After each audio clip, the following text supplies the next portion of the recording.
بسم اللہ الرحمن الرحیم۔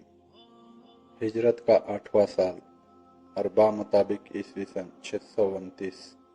مدینہ میں یہ اطلاع پہنچ رہی تھی کہ قبیلہ غسان مسلمانوں کے خلاف جنگی تیاریوں میں مصروف ہے، جس کے چلتے وہ روم کے بادشاہ ہرقل کے ساتھ دوستی کر کے اس کی جنگی طاقت کو مسلمانوں کے خلاف استعمال کرنا چاہتا ہے۔ غسان کا دارالحکومت بصرہ تھا۔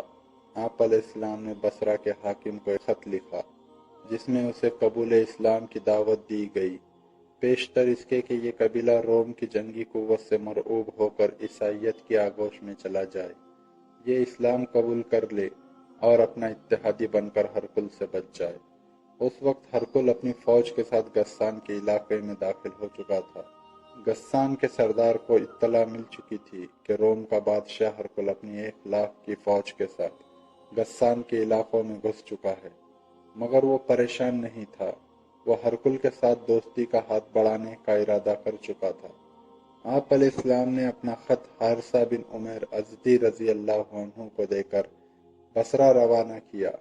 حارث بن عمیر ازدی رضی اللہ عنہ ابھی اردن میں بلخہ نامی جگہ تک پہنچنے پائے تھے کہ آپ کو شرحبیل بن عمرو غسانی نے گرفتار کر لیا، جو قیصر روم کی طرف سے وہاں کا گورنر تھا۔ جب اسے پتہ لگا کہ حارث رضی اللہ عنہ نبی علیہ السلام کا خط اپنے ساتھ لے جا رہے ہیں تو اس نے آپ کو وہیں قتل کر دیا۔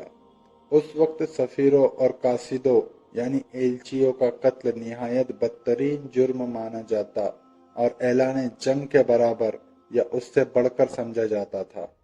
جب حارث بن عمیر ازدی رضی اللہ عنہ کی شہادت کی خبر مدینہ کو پہنچی تو مسلمانوں کو سخت صدمہ پہنچا اور نبی علیہ السلام پر یہ بات سخت گراں گزری، اور آپ علیہ السلام نے اس علاقے پر فوج کشی کے لیے 3,000 کا لشکر تیار کیا، جس کا سپہ سالار آپ نے زید بن حارثہ رضی اللہ عنہ کو بنایا، اور فرمایا کہ اگر زید شہید کر دیے جائے تو جعفر بن ابی طالب لشکر کے سپہ سالار ہوں گے، اور اگر جعفر بھی شہید کر دیے جائے تو عبداللہ بن رواح لشکر کے سپہ سالار ہوں گے، اگر ابن رواح بھی شہید ہو جائے تو مسلمان جس پر سہمت ہو اسے اپنا سپہ سالار مقرر کرے۔ آپ علیہ السلام نے لشکر کے لیے سفید پرچم باندھا اور اسے زید رضی اللہ عنہ کے حوالے کیا، اور آپ علیہ السلام نے لشکر کو کچھ نصیحتیں فرمائیں کہ جس مقام پر حارث بن عمیر ازدی رضی اللہ عنہ کو شہید کیا گیا تھا وہاں پہنچ کر وہاں کے لوگوں کو سب سے پہلے اسلام کی دعوت دینا، اگر وہ قبول کرے تو بہتر، ورنہ اللہ سے مدد مانگو اور لڑائی کرو، اللہ کے نام سے، اللہ کی راہ میں اللہ کے ساتھ کفر کرنے والوں سے غزوہ کرو، اور دیکھو بد عہدی نہ کرنا، خیانت نہ کرنا، کسی بچے، عورت اور عمر رسیدہ بوڑھے کو اور گرجے میں بیٹھے رہنے والے تاریخ الدنیا کو قتل نہ کرنا، کھجور اور درخت نہ کاٹنا اور کسی عمارت کو منہدم نہ کرنا۔ ان نصیحتوں کے ساتھ آپ علیہ السلام نے لشکر کو روانہ کیا۔ زید رضی اللہ عنہ کا لشکر شمال کی طرف سے بڑھتا ہوا معان پہنچا اور پڑاؤ کیا، جہاں انہیں جاسوسوں نے خبر دی کہ ہرقل 1,00,000 رومی لشکر کے ساتھ بلخہ میں پڑاؤ ڈالے ہوئے ہے، اور اس کے ساتھ عرب قبائل بھی خیمہ زن ہیں جن کی اپنی تعداد 1,00,000 کے قریب ہے۔ اس خبر کو سن کر اسلامی لشکر میں تردد کے آثار نمایاں ہوئے۔ ان کے حساب میں سرے سے یہ بات تھی ہی نہیں کہ انہیں اتنے بڑے لشکر سے سابقہ پیش آئے گا۔ سوال یہ تھا کہ 3,000 کا ذرہ جتنا لشکر 2,00,000 کے تھارے مارتے ہوئے سمندر سے ٹکرا جائے یا پلٹ جائے۔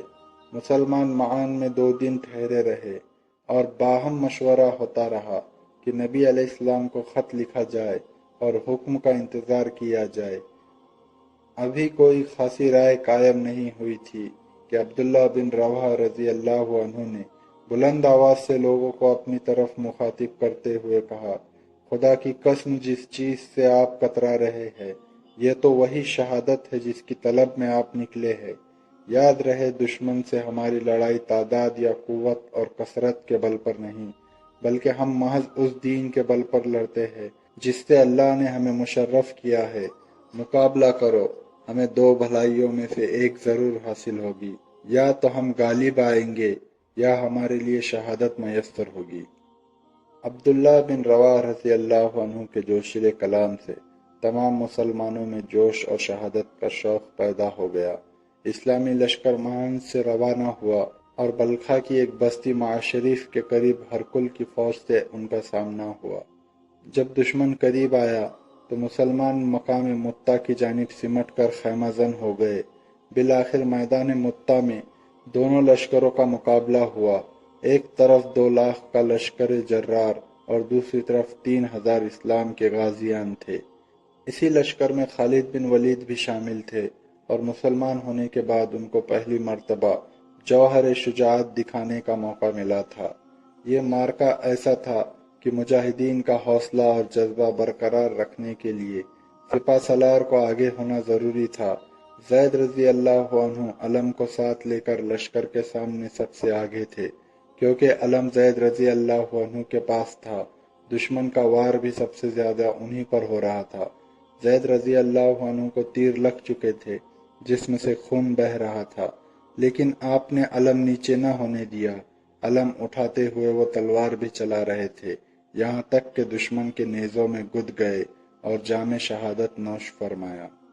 ان کے بعد حضرت جعفر رضی اللہ عنہ نے علم کو بلند کیا اور بے نظیر جنگ شروع کر دی، اور وار پر وار کرتے اور روکتے رہے، یہاں تک کہ دشمن کی ضرب سے داہنا ہاتھ کٹ گیا۔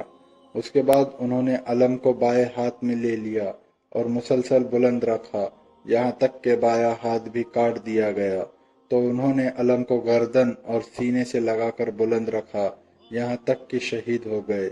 اللہ نے انہیں ان کے 2 بازوؤں کے عوض جنت میں 2 بازو عطا کیے، جن کے ذریعے جہاں چاہتے ہیں اڑتے ہیں، اسی لیے ان کا لقب جعفر طیار پڑ گیا۔ حضرت جعفر حضرت علی کے بھائی اور آپ علیہ السلام کے چچا زاد بھائی تھے۔ امام بخاری نے رافع کے واسطے سے ابن عمر رضی اللہ عنہ کا یہ بیان روایت کیا ہے: میں نے جنگ متا کے روز حضرت جعفر کے پاس کھڑے ہو کر ان کے جسم پر نیزے اور تلوار کے 50 زخم شمار کیے تھے، ان میں سے کوئی بھی زخم پیچھے نہیں تھا۔ ایک روایت میں 90 زخموں کا بھی ذکر ہے۔ حضرت جعفر کے بعد حضرت عبداللہ بن رواحہ نے پرچم اٹھایا اور اپنے گھوڑے پر سوار آگے بڑھے اور لڑتے لڑتے شہید ہو گئے۔ اپنے 3 سپہ سالاروں کے شہید ہو جانے سے مسلمانوں میں پریشانی کے آثار پیدا ہوئے۔ اس موقع پر قبیلہ بنو عجلان کے ثابت بن ارقم رضی اللہ عنہ نے لپک کر علم کو اٹھایا اور نعرہ لگانے کے انداز سے کہا: کسی کو اپنا سپہ سالار مقرر کرو، علم کو میں بلند رکھوں گا۔ اب مجاہدین کو اپنا سپہ سالار خود مقرر کرنا تھا۔ مجاہدین نے ثابت بن ارقم کو یہ کام انجام دینے کو کہا، لیکن آپ نے منع کرتے ہوئے اپنے ساتھ لڑتے ہوئے خالد رضی اللہ عنہ کی طرف علم کو بڑھایا، لیکن خالد رضی اللہ عنہ نے یہ کہہ کر کہ میں ابھی مسلمان ہوا ہوں، مجھ سے بڑے صحابہ کے ہوتے ہوئے میں علم نہیں لے سکتا، منع کر دیا۔ لیکن بیشتر صحابہ خالد رضی اللہ عنہ کے عسکری جوہر اور ان کے جذبے سے واقف تھے۔ انہوں نے خالد کے نعرے لگانے شروع کر دیے: بے شک خالد اس رتبے کے لائق ہے، ہاں ہم خالد کی سپہ سالاری پر راضی ہے۔ ہر طرف خالد خالد کی آوازیں بلند ہو رہی تھی۔ خالد رضی اللہ عنہ نے علم کو اپنے قبضہ میں لے لیا۔ حضرت انس بن مالک رضی اللہ عنہ بیان کرتے ہیں: کسی اطلاع کے مدینہ پہنچنے سے پہلے ہی نبی کریم صلی اللہ علیہ وآلہ وسلم نے زید رضی اللہ عنہ کی اور جعفر رضی اللہ عنہ کی اور عبداللہ بن رواحہ رضی اللہ عنہ کی شہادت کی خبر سنا دی تھی، اور کہا یہاں تک کہ علم کو اللہ کی تلواروں میں سے ایک تلوار نے لے لیا۔ ایک روایت میں خود خالد رضی اللہ عنہ سے مروی ہے کہ جنگ متا کے روز میرے ہاتھ میں 9 تلواریں ٹوٹ گئی تھی۔ روایت میں بڑا اختلاف ہے کہ اس معرکے کا آخری انجام کیا ہوا۔ تمام روایتوں سے معلوم ہوتا ہے کہ خالد رضی اللہ عنہ نے دن بھر رومیوں کے مد مقابل ڈٹے رہے۔ خالد رضی اللہ عنہ نے صورتحال کا جائزہ لیا، اپنی نفری اور اس کی کیفیت دیکھی تو ان کے سامنے یہی ایک صورت تھی کہ معرکہ ختم کر دے، لیکن خالد رضی اللہ عنہ پسپا نہیں ہونا چاہتے تھے۔ پسپائی بجا تھی۔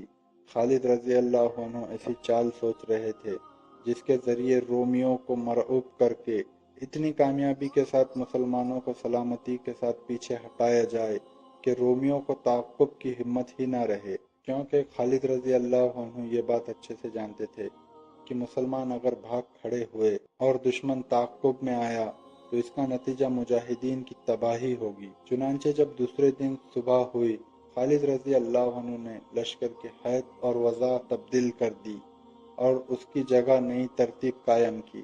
یہ کیفیت دیکھ کر دشمن چونک گیا اور کہنے لگا کہ انہیں کمک پہنچ گئی ہے۔ رومی شروعات میں ہی مرعوب ہو چکے تھے۔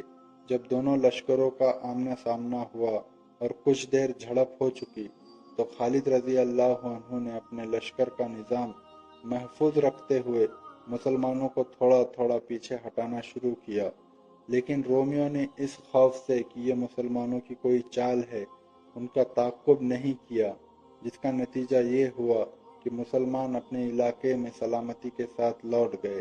اس جنگ میں 12 مسلمان شہید ہوئے۔